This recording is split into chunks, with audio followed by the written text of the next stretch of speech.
Students, welcome to my channel that is house of biology. और मैं आपका अपना biology teacher doctor Rahul Pandit. पिछले लेक्चर में हमने देखा था बच्चों कि बेसिक टर्मिनोलॉजीज इन जेनेटिक्स। तो अब चैप्टर हम स्टार्ट कर रहे हैं, that is basic principle in inheritance. ठीक है, जो हमारे जो basic principles of inheritance, then molecular basis of inheritance and evolution. ये जो 3 चैप्टर्स है, ये 3 चैप्टर्स हम पढ़ने वाले हैं यूनिट में। तो पहला चैप्टर स्टार्ट कर रहे हैं बेसिक प्रिंसिपल्स ऑफ इनहेरिटेंस। तो आज अपन इस लेक्चर में हम पढ़ने वाले बच्चों ग्रेगोर जॉन मेंडल। ठीक है, तो ग्रेगोर जॉन मेंडल का जो टाइम पीरियड था वो था 1822 टू 1884। ठीक है, उनकी बर्थ डेट है 22 जुलाई 1822 का उनका जन्म हुआ था और 1884 में उनका देहांत हुआ था। ठीक है, तो मेंडल के बारे में जब हम पढ़ेंगे, थोड़ी सी कुछ इंट्रोडक्शन मेंडल के बारे में पढ़ने वाले, उसके बाद हम पढ़ने वाले हैं मेंडल के एक्सपेरिमेंट। मेंडल ने जो जेनेटिक्स में एक्सपेरिमेंट किए गार्डन पी पे, वो एक्सपेरिमेंट हम पढ़ने वाले हैं। तो अब जो एक्सपेरिमेंट किए मेंडल ने गार्डन पी पे, वो किए थे इन बिटवीन 1856 टू 1863, मतलब साल तक 7 ईयर तक उन्होंने क्या किया थे, एक्सपेरिमेंट किए थे। ठीक है, कहाँ से 1856 टू 1863 तक एक्सपेरिमेंट किए थे 7 साल के लिए। तो Mendel began his famous hybridisation experiments on garden pea. उन्होंने क्या चूज किया था, plants, garden pea plant choose किया था। तो उनका वर्क कब स्टार्ट हुआ था, 1856 में उनका वर्क स्टार्ट हो चुका था। लेकिन अफसोस की बात है कि उनका जो वर्क था उस वक्त किसी को नोटिस नहीं आया, समझ में नहीं आया, क्योंकि उस वक्त जीन्स क्या होता है या इनहेरिटेंस क्या होता है, ये कंसेप्ट मालूम नहीं थे। ठीक है, तो इसकी वजह से वो खारिज किया गया। लेकिन उसके बाद कुछ साइंटिस्ट आए, ह्यूगो ड्यूरेस, ठीक है, होलन, देन कार्ल कोरेन और ऐसे कुछ साइंटिस्ट थे। उन्होंने फिर मेंडल के जो एक्सपेरिमेंट है उसका स्टडी किया और उसके बेसिस पे आगे बताया कि इनहेरिटेंस क्या होता है। इनहेरिटेंस का मतलब क्या है कि the transfer of character from parents to the offspring. तो ये जो बात बताई थी हमें मेंडल ने बताई थी। जीन भी मेंडल ने हमें बताया था, लेकिन उसे हम जीन नहीं कहते थे, उसे हम फैक्टर कहते थे तब। ठीक है ना। तो मेंडल के बारे में ये कुछ बातें वो और रिलेटेड ये है कि वो एक चर्च में काम करते थे टीचर बोल के, लेकिन उनको कभी साइंटिस्ट का दर्जा नहीं मिला। उनके डेथ होने के बाद उनको साइंटिस्ट का दर्जा मिला, क्योंकि उनका वर्क जो था वो उसके बाद नोटिस हुआ बाकी के साइंटिस्ट को। इसकी वजह से हम जो मेंडल है, मेंडल को हम कहते हैं फादर ऑफ जेनेटिक्स। तो फादर ऑफ जेनेटिक्स कौन है बच्चों, ग्रेगोर जॉन मेंडल है। उनका बर्थ डेट क्या है, 22 जुलाई। ठीक है, 22 जुलाई 1822। चलो अब हम पढ़ने वाले मेंडल्स एक्सपेरिमेंट्स। ठीक है, अब मेंडल के ख्याल में आता था, उन्हें भी कुछ क्वेश्चंस आते थे, like how the characteristics transmitted from parents to the offspring. मतलब एक पेरेंट से आगे ऑफस्प्रिंग में कैरेक्टर कैसे जाते हैं। Why there are similarities as well as differences in the parents and offspring. मतलब पेरेंट्स और ऑफस्प्रिंग के कुछ कैरेक्टर सेम होते हैं, कुछ कैरेक्टर डिफर होते हैं, तो ये क्यों होता है। ऐसे कुछ सवाल थे मेंडल के दिमाग में। वो सवाल सॉल्व करने के लिए मेंडल ने क्या किया, ये पूरा उसने एक्सपेरिमेंट परफॉर्म किए। चलो, मेंडल का जो एक्सपेरिमेंट था उसके लिए उसने क्या किया, सबसे पहले सिलेक्शन किया। ठीक है, selection of material. So first देखते हैं एक्सपेरिमेंट के लिए Mendel's experiments.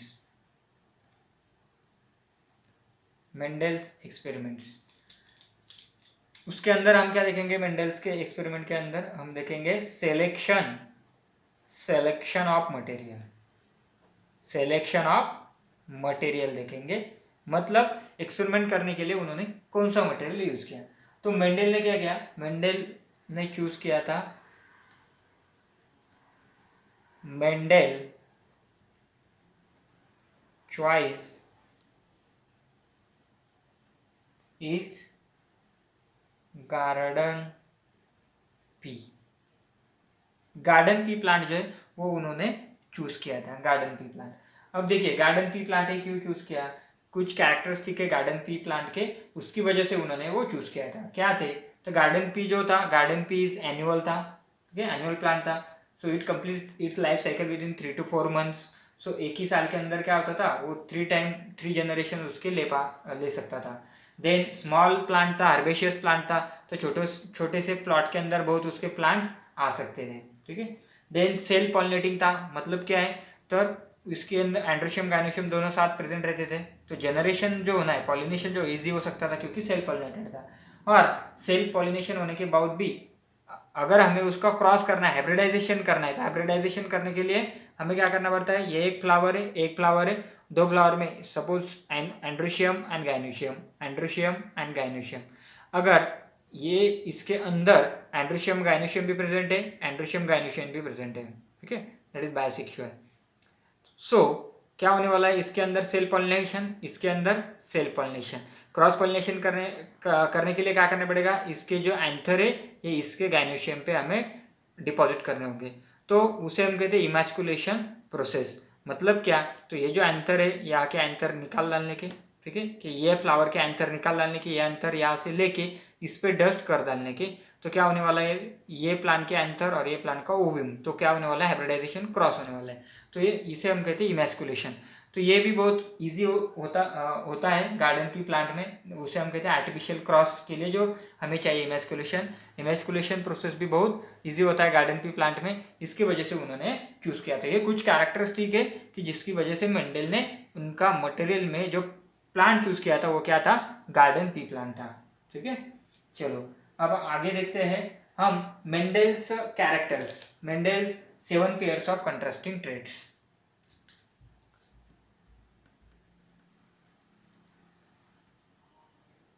Mendel's 7 pairs of contrasting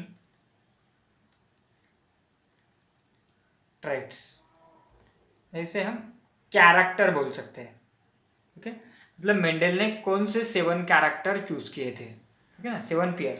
अब कॉन्ट्रास्टिंग का आ गया, कॉन्ट्रास्टिंग मतलब क्या है, अपोजिट है। अगर प्लांट जो पी प्लांट है उसके अंदर क्या था, कॉन्ट्रास्टिंग कैरेक्टर मौजूद थे, मतलब उसकी जो हाइट है, टॉल है, तो डार्क कैरेक्टर प्रेजेंट था, ठीक है। अगर सीड कलर डोमिनेंट, मतलब डोमिनेंट और रेसिसिव फॉर्म में थे, अगर सीड कलर डोमिनेंट येलो है तो रेसिसिव ट्रेट था ग्रीन, ऐसे क्या था, कॉन्ट्रास्ट में, अपोजिट में कैरेक्टर प्रेजेंट थे पी प्लांट के अंदर, गार्डन पी प्लांट के अंदर। तो ये कुछ कैरेक्टरिस्टिक है, उसकी वजह से उन्होंने चूज किया था।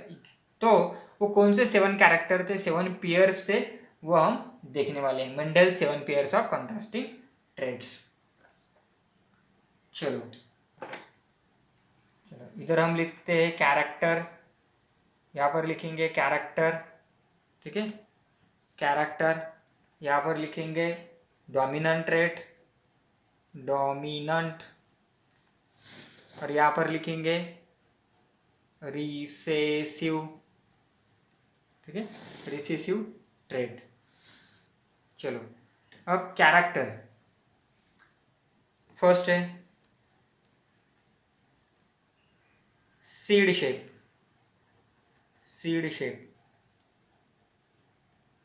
चलो अब सीड शेप था, सीड शेप जो थे, डोमिनेंट कैरेक्टर था वो था राउंड, ऐसा राउंड था, और रिसेसिव कैरेक्टर हमें दिखता था रिंकल्ड, मतलब ऐसे रिंकल्स, तो ये क्या हो गया, रिसेसिव हो गया, सीड शेप। चलो अब सीड में देखते हैं दूसरा character, that is seed colour, 2 character seed में, सीड शेप, सीड कलर। अब सीड कलर में डोमिनेंट क्या था, येलो, डोमिनेंट है येलो, और रिसेसिव क्या है, ग्रीन। चलो थर्ड कैरेक्टर, अब आते हैं पॉड के ऊपर, पॉड का शेप, ठीक है, पॉड का शेप, डोमिनेंट इज इन्फ्लाटेड, इन्फ्लाटेड मतलब क्या, जो फूल है, फूगी हुई है, ठीक है। देन रिसेसिव थी कंस्ट्रिक्टेड, मतलब क्या है, उसके ऊपर ऐसे कंस्ट्रिक्शंस है, ठीक है ना, या ऐसी पॉड होने वाली कंस्ट्रिक्शंस,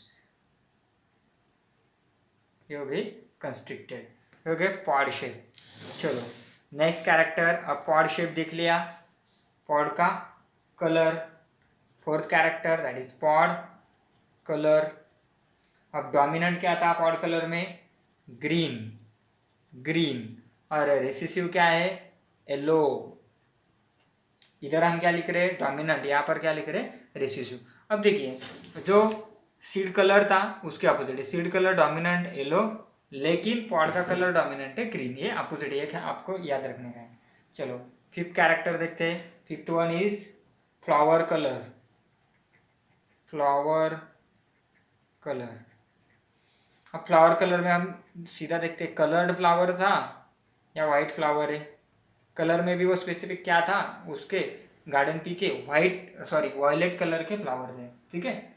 उसके बाद फ्लावर का ही देखते हैं, फ्लावर का ही कैरेक्टर है, that is flower position, flower की पोजीशन।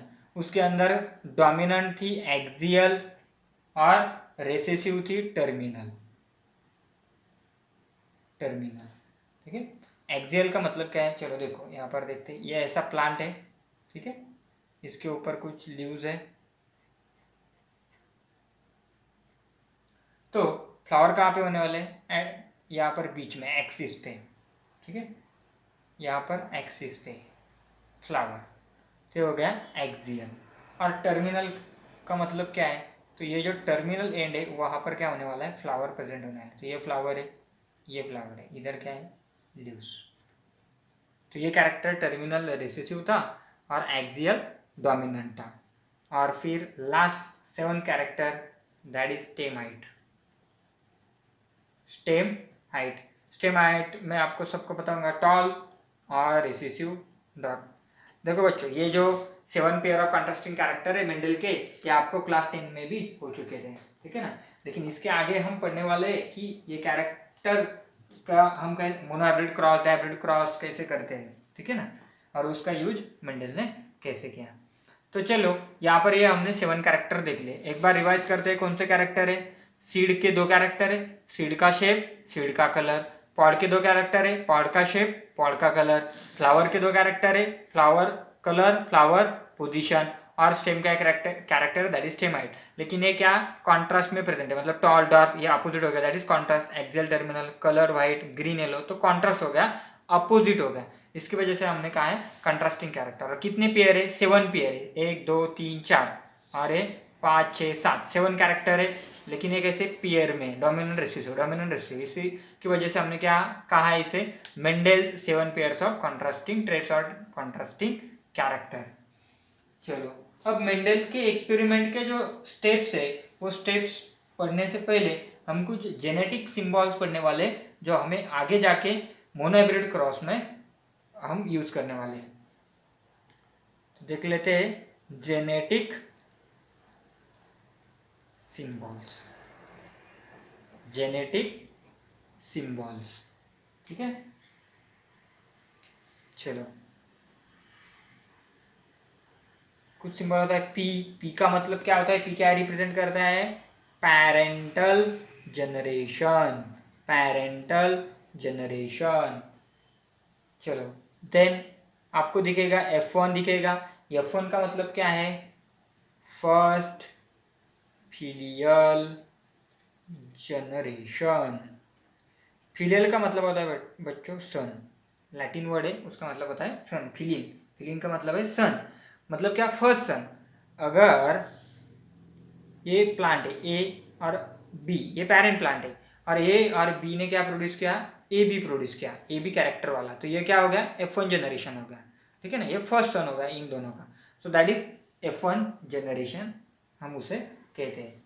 तो इसमें इसके अंदर F2 आ सकता है, F3 आ सकता है, मतलब second filial generation, third filial generation, ठीक है ना। तो आगे आगे आगे जाएगा जनरेशन। उसके बाद आता है डोमिनेंट, डोमिनेंट, डोमिनेंट के लिए हम क्या जेनेटिक सिंबल यूज करते हैं, कैपिटल लेटर यूज करते हैं, कैपिटल। अगर हमने हाइट का लिया कैरेक्टर, तो हाइट को हम कैसे दिखाएंगे, कैपिटल T से दिखाएंगे, ठीक है। फॉर टॉल कैसे दिखाने वाले हैं, कैपिटल T दिखाने वाले हैं, ठीक है। और उसके अपोजिट होता है रिसेसिव, उसके अपोजिट क्या होता है, रिसेसिव। रिसेसिव को क्या दिखाने वाले हैं हम, रिसेसिव को हम स्मॉल लेटर से डिनोट करने वाले, मतलब अगर कोई प्लांट डॉर्फ होता है तो उसे हम क्या दिखाएंगे, स्मॉल T से दिखाएंगे, ठीक है ना, स्मॉल T से दिखाएंगे। चलो आगे आगे कुछ सिंबल है, लास्ट है सिंबल जो जेंडर का होता है, ठीक है। तो ये आपको याद रखने का है, फीमेल और मेल का।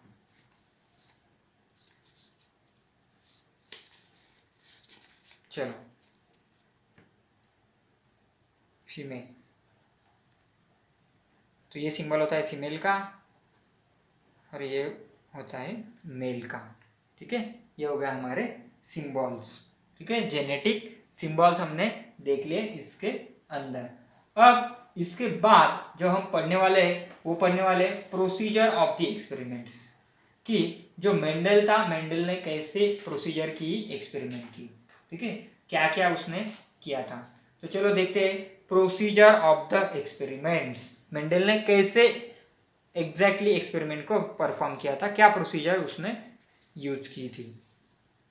तो क्या टॉपिक है आगे का, प्रोसीजर ऑफ द एक्सपेरिमेंट, और एक्सपेरिमेंट्स हम कह सकते हैं, ठीक है। प्रोसीजर ऑफ द एक्सपेरिमेंट्स क्या है, प्रोसीजर ऑफ द एक्सपेरिमेंट्स। चलो मेंडल ने क्या किया था, यहाँ पर ये पॉइंट आपको याद रखने का है, that is he started with pure line, that is true breeding plant।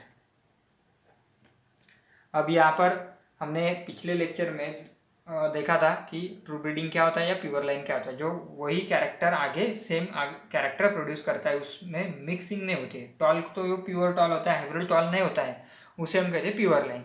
तो मेंडल ने प्लांट जो चूज किए थे और जो इनिशियल पेरेंट्स थे वो कैसे लिए थे, प्योर लाइन लिए थे, ठीक है।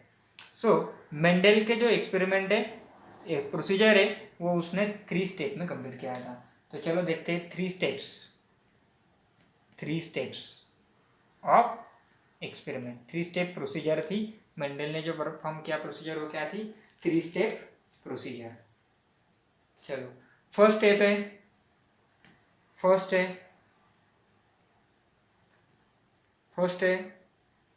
Selection of parents and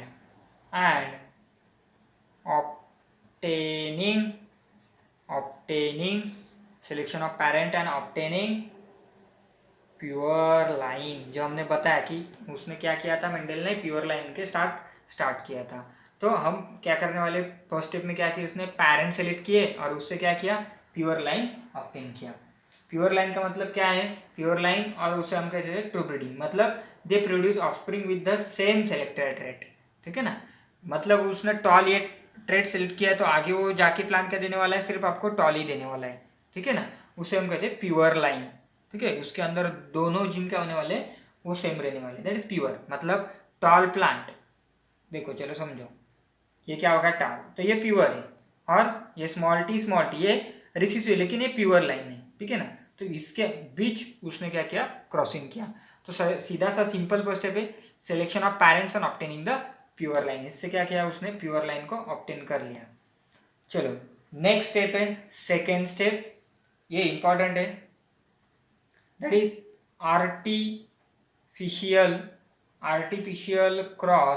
artificial cross of the selected parents to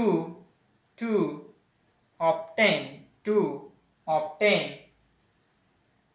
और हम कह सकते हैं टू raise F1 जनरेशन को ऑब्टेन करने के लिए उसने क्या किया, आर्टिफिशियल क्रॉस किया। फिर जो पेरेंट्स सेलेक्ट किए थे उसके अंदर आर्टिफिशियल क्रॉस किया। अब आप पढ़ने वाले हैं आर्टिफिशियल क्रॉस क्या है। चलो समझ लो कि मेंडल ने क्या किया, पेरेंट्स में एक फीमेल प्लांट को चूज किया, फीमेल प्लांट, उसको क्रॉस करने वाला है किसके साथ, मेल प्लांट, ठीक है ना, पी प्लांट उसने चूज किए थे। अब क्या होने वाला है, देखो अगर जो पी प्लांट था हमने कैरेक्टर में बताया कि वो क्या थे, सेल पॉलिनेटेड थे, मतलब उसके अंदर क्या है, एंड्रोशियम भी प्रेजेंट है और गाइनोशियम भी प्रेजेंट है। तो इसकी वजह से क्या हो सकता है, एंड्रोशियम और गाइनोशियम प्रेजेंट है तो क्या हो सकता है, यहाँ पर देखिए अगर एंड्रोशियम और गाइनोशियम दोनों प्रेजेंट है तो क्या होगा, इसी प्लांट के अंदर एंड्रोशियम और गाइनोशियम, तो एंड्रोशियम यहाँ पर चले जाएंगे तो ये सेल पॉलिनेशन हो जाएगा, ठीक है ना। लेकिन हमें क्या करना है, ये मेल प्लांट के एंथर इसके ऊपर डालने हैं, तभी ये क्रॉस होने वाला है, दोनों का हाइब्रिडाइजेशन होने वाला है। इसकी वजह से हमें क्या करना पड़ेगा, ये जो फीमेल प्लांट है इसके एंथर हमें निकालने पड़ेंगे। अब एंथर हम जो निकालते हैं उस प्रोसेस को हम कहते हैं इमैस्कुलेशन। क्या कहते हैं, इमैस्कुलेशन, इमैस्कुलेशन, उस प्रोसेस को हम क्या कहते हैं, इमैस्कुलेशन। इमैस्कुलेशन का मतलब क्या है, इमैस्कुलेशन का मतलब है रिमूवल ऑफ एंथर, मतलब क्या किया जाता है, जो मेल पार्ट है एंथर है वो एंथर हम रिमूव कर देते हैं फ्रॉम द फीमेल प्लांट, तो इसके अंदर सिर्फ क्या रहने वाला, ओरी रहने वाली है, ठीक है। तो ये यहाँ पर सेल पॉलिनेशन नहीं होने वाला है, तो ये हमने प्रिवेंट कर लिया self pollination by the emasculation method. अब क्या करने वाले, जो मेल प्लांट है, मेल प्लांट के हम क्या लेने वाले, पोलन्स, मतलब पोलन ग्रेन देने वाले, उसके अंदर क्या होने वाला है, क्या प्रेजेंट होने वाले हैं, पोलन ग्रेन के अंदर मेल गैमेट प्रेजेंट होने वाले हैं। अब ये जो प्लांट है इसका हमने क्या कर दिया, इमैस्कुलेशन कर दिया, तो इसके अंदर सिर्फ क्या है, ओरी है, यहाँ पर ये स्टिग्मा होगा और ये होने वाली है ओरी, ठीक है। ये क्या है, ओरी, ये फीमेल पार्ट, ये क्या है, स्टाइल, और ये क्या है, स्टिग्मा है, ठीक है। इसका हमने क्या किया है, एंथर निकाल दिया है, समझ में आ रहा है, इसका एंथर हमने निकाल दिया। अब क्या करेंगे, ये जो पोलन्स है वो उसने क्या किए, वो जो पोलन ग्रेन है वो यहाँ पर क्या कर दे, इसके ऊपर डस्ट कर दे, इसके ऊपर उसको डाल दिया, तो ये क्या है, pollen grain, dusted the pollen grain on the stigma of female parent plant, जो उसने फीमेल पेरेंट प्लांट चूज किया था उसके ऊपर उसने क्या कर दिया, हाथों से, ठीक है, स्टिग्मा सॉरी पोलन ग्रेन को उसके ऊपर डाल दिया। तो अब क्या होने वाला है, यहाँ से पोलन ट्यूब अराइज होगी और वो पोलन ट्यूब जाएगी और वो गैमेट फ्यूज होने वाले, तो यहाँ पर क्या हुआ, ये प्लांट के साथ इस प्लांट के गैमेट फ्यूज हो चुके हैं, तो इसे हम कहते हैं hybridisation, that is artificial cross. Artificial क्यों गया है, क्योंकि ये किसने किया है, ह्यूमन ने किया है, मतलब मेंडल ने खुद किया था, इसकी वजह से वो आर्टिफिशियल हो गया। क्रॉस क्यों है, क्योंकि ये पेरेंट प्लांट अलग था और ये पेरेंट प्लांट अलग था, इन दोनों के बीच हमने फर्टिलाइजेशन किया है, तो इसकी वजह से हमने क्या किया, उसे क्रॉस कह दिया, ठीक है। और इनका फ्यूजन होने के बाद जो हमें जनरेशन मिलने वाला है, उसके जो सीड होने वाले हैं, वो सीड जब हम शो करेंगे उससे जो हमें प्लांट्स मिलेंगे वो होगा F1 जनरेशन। चलो आगे बढ़ते हैं। थर्ड स्टेप के अंदर हमने बताया कि 3 स्टेप्स थी, चलो थर्ड स्टेप चलो स्टेप सबसे पहले यहाँ पर देख लेते हैं। यहाँ पर ये क्या हो गया बच्चों, ये क्या हो गया, आर्टिफिशियल क्रॉस हो गया, ठीक है, ये हो गया आर्टिफिशियल क्रॉस। और आर्टिफिशियल क्रॉस होने के बाद हमें क्या मिलने वाला है, क्या मिलेगा, यहाँ पर F1 जनरेशन हमें मिल गया है, F1 जनरेशन मिल गया, ठीक है। चलो अब F1 जनरेशन से हम क्या करेंगे, उसका सेल्फिंग करेंगे, that is selfing of F1 hybrids to raise F2 generation.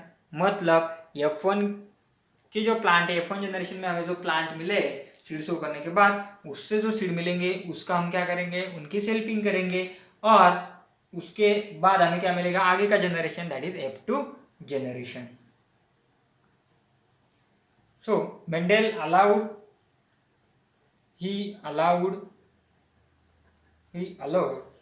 the natural pollination. चलो बच्चों देखो, यहाँ पर उसने क्रॉस पॉलिनेशन नहीं किया, उसने क्या किया, नेचुरल पॉलिनेशन होने दिया इस F1 प्लांट के अंदर। So he allowed the natural pollination in each hybrid, मतलब जो हर एक कोई हाइब्रिड प्लांट था, देखिए ये ऐसे प्लांट थे, ठीक है, हाइब्रिड से प्रोड्यूस हुए F1 जनरेशन, लेकिन अब इनके बीच क्रॉस ने किया, ये क्या हो गया सेल्फ पॉलिनेशन, ये भी plant self pollinate self pollinate self pollinate, तो हर एक कोई प्लांट है ईच हाइब्रिड को उसने क्या कर दिया सेल्फ पॉलिनेट होने दिया।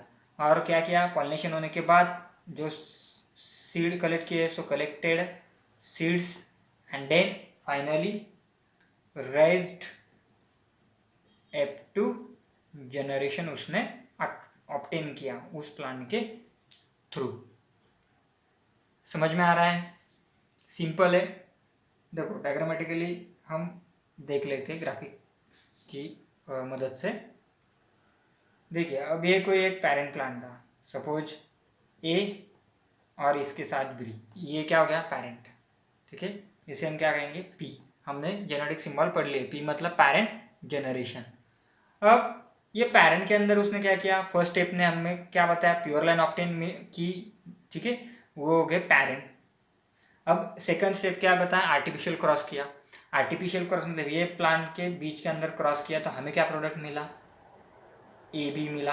अब ए बी जो है ये क्या है F1 जनरेशन है। अब आगे क्या होने वाला है, आगे F2 जनरेशन प्रोड्यूस होने वाला है, लेकिन F2 के लिए एक पेरेंट चाहिए, तो यहाँ पर पेरेंट कौन है ये, ठीक है ना, that is selfing of F1। हमने क्या कहा थर्ड स्टेप में, सेल्फिंग हुई F1 की, मतलब ए बी का क्रॉस ए बी के साथ, तो ये क्या गया पेरेंट जनरेशन, ये पेरेंट जनरेशन 1 था, ये पेरेंट जनरेशन 2 था, ए बी का क्रॉस ए बी के साथ, दैट इज हाइब्रिड। अब ये इन दोनों का फर्टिलाइजेशन होने के बाद हमें जो प्लांट्स मिलने वाले हैं, सपोज ए मिलेगा, ए बी मिलेगा, ठीक है, तो ये क्या हो गए, ये हो गया आपका F2 जनरेशन। तो ये उसने थर्ड स्टेप में किया, ऑल द नेचुरल पॉलिनेशन, ये यहाँ पर क्या किया उसने नेचुरल पॉलिनेशन होने दिया, ठीक है, वहाँ पर उसने आर्टिफिशियल क्रॉस नहीं किया और F2 जनरेशन उसने ऑब्टेन कर लिया। तो यही तीनों स्टेप सब एक्सपेरिमेंट के अंदर उसने परफॉर्म किया, ठीक है। अगर जो जो 7 कैरेक्टर हमने पढ़े, ठीक है ना, 7 पेयर ऑफ कंट्रास्टिंग कैरेक्टर, तो ईच एंड एवरी कैरेक्टर के साथ उसने ये 3 प्रोसीजर की थी, मतलब 7 के 7 कैरेक्टर का उसने एक्सपेरिमेंट किया है बच्चों। मतलब सीड शेप के उसने एक्सपेरिमेंट किए, सीड कलर के किए, पॉड शेप के किए, पॉड कलर का किया, फ्लावर कलर का लिया, फ्लावर के पोजीशन का किया, स्टेम हाइट का किया, ये सभी कैरेक्टर 7 के 7 कैरेक्टर का उसने क्या किए एक्सपेरिमेंट परफॉर्म किए, ये 3 स्टेप के जरिए। तो ये हो गया procedure of the experiments Mendel का, ठीक है। इसके बाद आता है बच्चों हम जो पढ़ने वाले हैं, ठीक है, मोनोहाइब्रिड क्रॉस एक्सपेरिमेंट, ठीक है। इसके अंदर क्या आता है, मोनोहाइब्रिड क्रॉस एक्सपेरिमेंट और डायहाइब्रिड क्रॉस एक्सपेरिमेंट पढ़ने वाले हैं इसके अंदर, इस चैप्टर के अंदर। तो मोनोहाइब्रिड क्रॉस एक्सपेरिमेंट हम देख लेते हैं सीधा सा क्या है, ठीक है। नेक्स्ट क्या है, मोनोहाइब्रिड क्रॉस एक्सपेरिमेंट।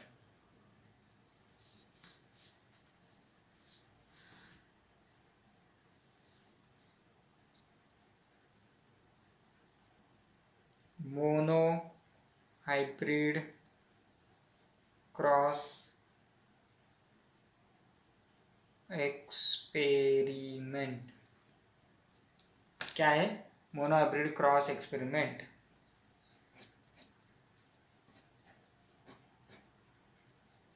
चलो अब मोनोहाइब्रिड क्रॉस एक्सपेरिमेंट का मतलब क्या है, ये क्या होता है, तो it is a cross between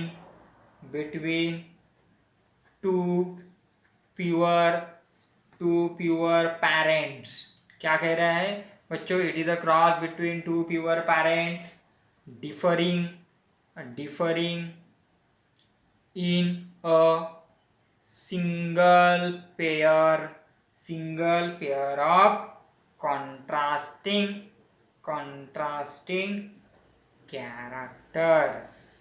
मतलब यहाँ पर जो क्रॉस होने वाला है 2 पेरेंट्स के अंदर होने वाला है, लेकिन वो पेरेंट्स कैसे है, प्योर पेरेंट है, लेकिन वो डिफरिंग है in single pair of contrasting character. इसका मतलब क्या है, अगर हमने हाइट चूज किया तो हाइट के अंदर टॉल और डार्क, अगर हमने पॉड का कलर चूज किया तो पॉड कलर के अंदर क्या होने वाला है, dominant green, and recessive yellow.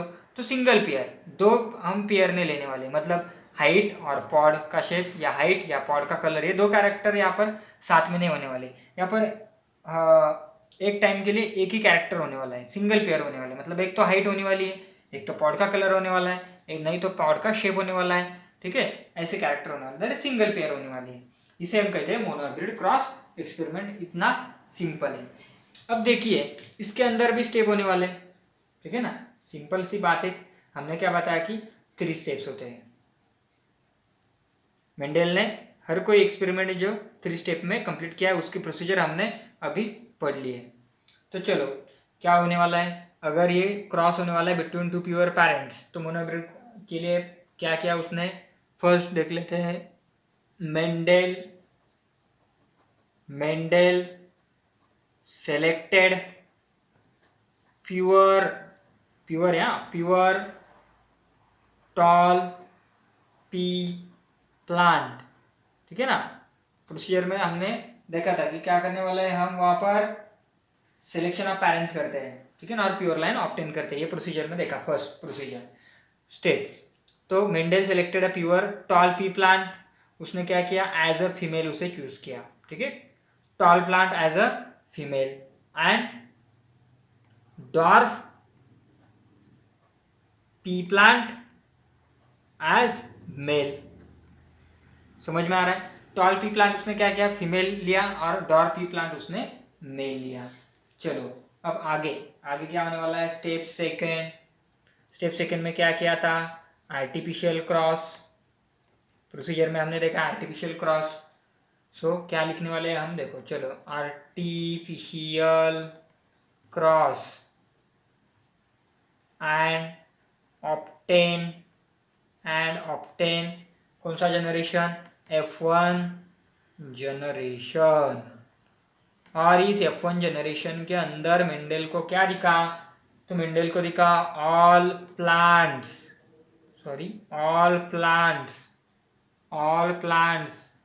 Are tall, no plant is dwarf, all plants are tall, ठीक है ना। तो उसे क्या ऑब्जर्व हुआ, F1 जनरेशन के जो प्लांट उसे ऑप्टेन हुए वो सब क्या दिखे, डोमिनेंट कैरेक्टर के दिखे, दैट इज टॉल दिखे, ठीक है ना। ये कैसे हुआ, क्यों होता है, ये हम बाद में पढ़ने वाले हैं, ठीक है ना। चलो अब आता है आखिरी स्टेप, दैट इज स्टेप 3 के अंदर क्या होने वाला है, सेल्फिंग होने वाला है, ठीक है, ऑफ हाइब्रिड्स, मतलब जो हमें ये हाइब्रिड मिले उसका, ठीक है। सो सेल्फिंग और natural selfing of all the hybrids, natural selfing of all the hybrids and obtain F2 का मतलब F2 जनरेशन ऑब्टेन किया। लेकिन मजे की बात ये है, मेंडल को ये ऑब्जर्व हुआ कि there is a dwarfness reappear in F2 generation. Mendel ने देखा कि F1 जनरेशन में जो डॉर्फ कैरेक्टर हमें नहीं दिखा, हालांकि जो पेरेंट्स में मौजूद था, ठीक है ना, that is dwarf pea plant as a male था, लेकिन वो हमें F1 जनरेशन में ऑब्टेन नहीं हुआ, लेकिन वही कैरेक्टर रीअपियर हुआ इन F2 जनरेशन, ठीक है ना। ये क्यों हुआ ये हम बाद में देखेंगे। उसके बाद उसने क्या किया बच्चों, कि उसे लगा कि डॉर्फ पी प्लांट मेल लिया था, तो उसने उसका रेसिप्रोकल क्रॉस करके देख लिया कि F1 जनरेशन में टॉल आते हैं या रेसिसिव कैरेक्टर भी आता है। तो उसने क्या किया, रेसिप्रोकल, उसके अपोजिट रेसिप्रोकल क्रॉस किसके अपोजिट, इसके अपोजिट। इसका मतलब क्या, उसने अब क्या किया, यहाँ पर फीमेल जो था, फीमेल को क्या लिया, डॉर्फ लिया, और मेल को क्या लिया, टॉल लिया। लेकिन उसके बावजूद भी रिजल्ट क्या आया, रिजल्ट वाज सेम, मतलब F1 जनरेशन में उसे सब प्लांट क्या मिले, टॉल मिले, और रिसेसिव कैरेक्टर था वो किसके अंदर रीअपियर हुआ, F2 जनरेशन के अंदर अपियर हुआ। तो ये एक्सपेरिमेंट है मोनोहाइब्रिड क्रॉस। अब हम उसे चार्ट के फॉर्म में देखने वाले हैं, ठीक है ना, चेकर बोर्ड के साथ। पुनेट स्क्वायर से हम उसे समझने वाले हैं। लेकिन उससे पहले हम देख लेते कि मेंडल ने जो ये एक्सपेरिमेंट परफॉर्म किए थे उसके अंदर मेंडल ने उसे ऑब्जर्व उसके जो ऑब्जर्वेशन थे, ऑब्जर्वेशन के बेसिस पे कुछ वहाँ पर क्या हुआ। हाँ, और यहाँ पर बच्चों F2 जनरेशन में जो था वो प्लांट का जो रेशियो था, सपोज टोटल 4 प्लांट है, ठीक है, तो 4 में से क्या होते 3 वेयर टॉल आणि 1 इज डॉर्फ था, ठीक है। ये हम आगे पढ़ने वाले हैं मोनोब्रीड क्रॉस का फिनोटाइपिक एंड जीनोटाइपिक रेशियो। लेकिन मेंडल ने क्या किया, ये जो एक्सपेरिमेंट परफॉर्म है उसके ऑब्जर्वेशन के बेस पे मेंडल ने अपना कंक्लूजन निकाला और वो कंक्लूजन ये थे, दैट इज मेंडल्स कंक्लूजन। अब क्या देखने वाले हैं, मेंडल्स कंक्लूजन क्या था। सो मेंडल का फर्स्ट कंक्लूजन था there is something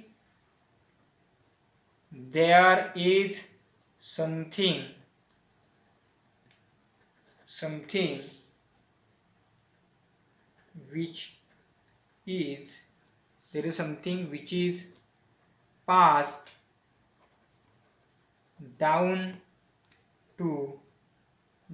to offsprings from parents through gametes। उसने क्या कहा था, मेंडल ने उसे क्या कहा, मेंडल ने उसे फैक्टर कहा बच्चों, क्या कहा, फैक्टर का। मेंडल ने क्या कंक्लूजन निकाला कि there is something which is pass down to offspring from parents, मतलब पेरेंट्स से कुछ तो भी जा रहा है ऑफस्प्रिंग के अंदर, किसके साथ जा रहा है, गैमेट के साथ जा रहा है। इसकी वजह से पेरेंट और ऑफस्प्रिंग के कैरेक्टर सेम हो रहे हैं, सिमिलरिटीज दिख रही है। तो वो जो कुछ पास हो रहा था उस वक्त जीन हमें मालूम नहीं था, डीएनए मालूम नहीं था, इसकी वजह से मेंडल ने उसे क्या कहा, फैक्टर कह दिया।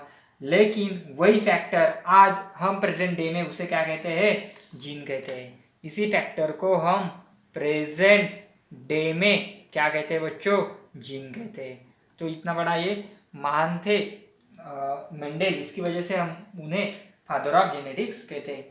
तभी उन्होंने बता दिया था कि there is something which is responsible for transfer of character from parents to the offspring. उसने सिर्फ जीन नहीं कहा था, उसे फैक्टर कहा था। और बाद में हमें पता चला कि मेंडल जिस फैक्टर के बारे में बात कर रहे थे वो है जीन, ठीक है। तो ये उनका एक कंक्लूजन होगा। चलो नेक्स्ट कंक्लूजन देखते हैं, आगे उनका और कंक्लूजन था ईच फैक्टर। अब ये फैक्टर ना, उन्होंने जो कहा था factor, each factor exists in two contrasting or alternative form। मतलब ये जो फैक्टर होता है, हर फैक्टर वो दो फॉर्म में एग्जिस्ट होता है, लेकिन वो कैसा होता है, अल्टरनेट फॉर्म होता है, कॉन्ट्रास्ट फॉर्म होता है, अपोजिट फॉर्म होता है। एग्जाम्पल देख लेते हैं, एग्जाम्पल हाइट ऑफ प्लांट। अब हाइट ऑफ प्लांट जो होने वाला है वो क्या है, फॉर टॉलनेस और फॉर डॉर्फनेस, ये दोनों के लिए क्या होने वाला है, फैक्टर होने वाला है जो दो फॉर्म में प्रेजेंट है, मतलब एक डोमिनेंट में प्रेजेंट है, ठीक है। मतलब कैपिटल टी हो सकता है, स्मॉल टी हो सकता है। मतलब टॉल के लिए एक फैक्टर है और डॉर्फ के लिए ये एक फैक्टर है, ठीक है ना। बात समझ में आए, सिंपल। क्या इनका कहने का मतलब क्या था कि वहां पर दो कॉन्ट्रास्टिंग और दो अल्टरनेटिव फॉर्म होते हैं, ईच फैक्टर दो फॉर्म में होते हैं। मतलब अब प्रेजेंट डे में हम उसे क्या कहते हैं, हमें पता है प्रेजेंट डे में कि जीन जो होता है, फैक्टर मतलब क्या है, जीन है, अभी हमें पता चला जीन। तो प्रेजेंट डे में ये जो जीन होता है, हमें पता है ये जीन क्या होता है, जीन एग्जिस्ट इन टू और मोर अल्टरनेटिव फॉर्म्स। उसी को हम कहते हैं बच्चों अलील, ये हमने पिछले लेक्चर में पढ़ा था, अलील। बेसिक टर्मिनोलॉजी में अलील का मतलब क्या है हमने बता दिया था, ठीक है ना। More than 2 form alternative form of a gene, उसे हम कहते हैं अलील। तो ये मेंडल ने उसी वक्त बता दिया था कि हर कोई फैक्टर होता है वो 2 अल्टरनेटिव फॉर्म में प्रेजेंट होता है, उसे अब हम कहते हैं अलील। चलो नेक्स्ट,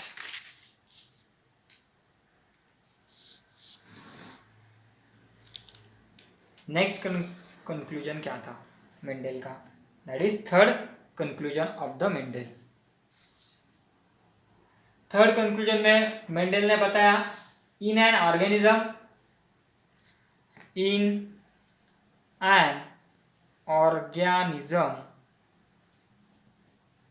इनहेरिटेंस का मतलब है transmission, transfer, inheritance of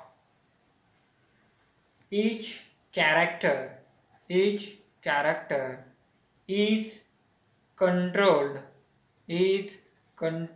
by a pair of factor मतलब ऑर्गेनिज्म के अंदर जो कैरेक्टर का इनहेरिटेंस होता है, जो ट्रांसफर होता है फ्रॉम पेरेंट्स टू ऑफस्प्रिंग, वो कंट्रोल किया जाता है बाय पेयर ऑफ फैक्टर। मतलब फैक्टर कभी एक सिंगल में प्रेजेंट नहीं होता है, वो पेयर में प्रेजेंट होता है, और यही फैक्टर होता है वो क्या करता है, कंट्रोल करता है इनहेरिटेंस।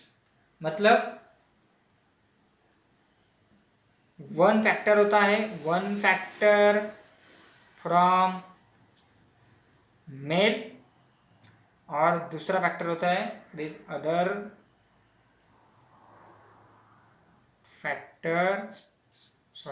Factor from female.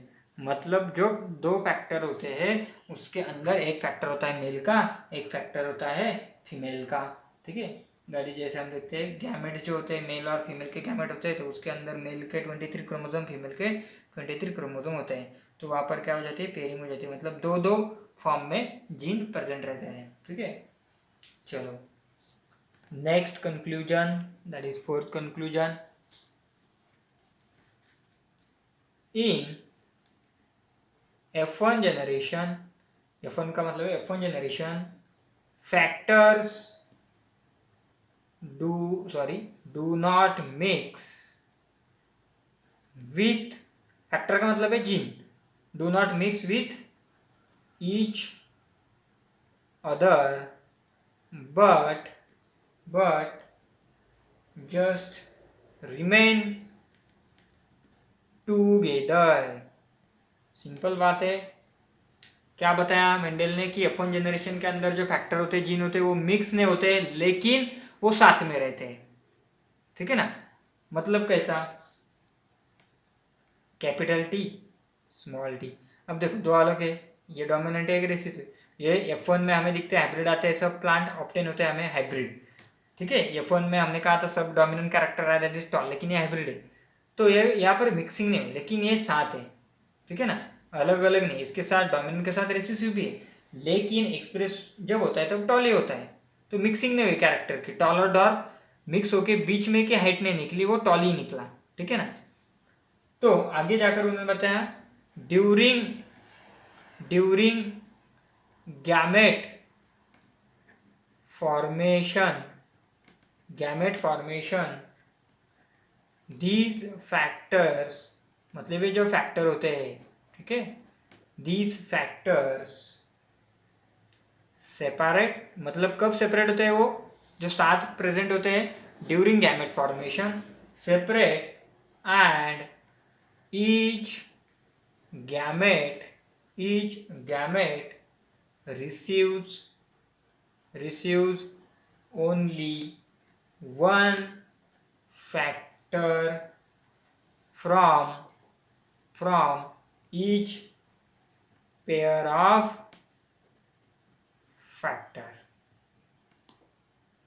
मतलब जब गैमेट फॉर्मेशन होता है, उस गैमेट फॉर्मेशन के वक्त क्या होता है, ये जो फैक्टर होते हैं वो फैक्टर क्या हो जाते हैं, सेपरेट हो जाते हैं, ए और ये गैमेट है, तो इसके अंदर एक कैपिटल टी चल गया, इसके अंदर स्मॉल टी चल गया, मतलब each gamete receives only one factor from each pair. एक पेयर है, लेकिन पेयर में से क्या हो, एक फैक्टर इसके अंदर गया, एक फैक्टर इसके अंदर, दोनों फैक्टर नहीं गए, तो ये मेंडल ने बता दिया। और आज भी हम देखते हैं, now we know that the gametes are the haploid, मतलब एक ही क्या होता है इसके अंदर फैक्टर जाता है, ठीक है ना। और अभी अभी हमें पता है कि गैमेट्स क्या होते हैं, हैप्लॉइड होते हैं, वो तभी मेंडल ने बता दिया था, लेकिन टर्मिनोलॉजीज अलग थी। उन्होंने बता दिया कि गैमेट सेपरेट होते हैं ड्यूरिंग, सॉरी फैक्टर सेपरेट होते हैं during the gamete formation, and ये हर कोई गैमेट होता है वो ओनली वन फैक्टर रिसीव करता है। इसकी वजह से देखिए ह्यूमन के अंदर अगर 46 क्रोमोसोम है, ठीक है, तो क्या होने वाला है, इसका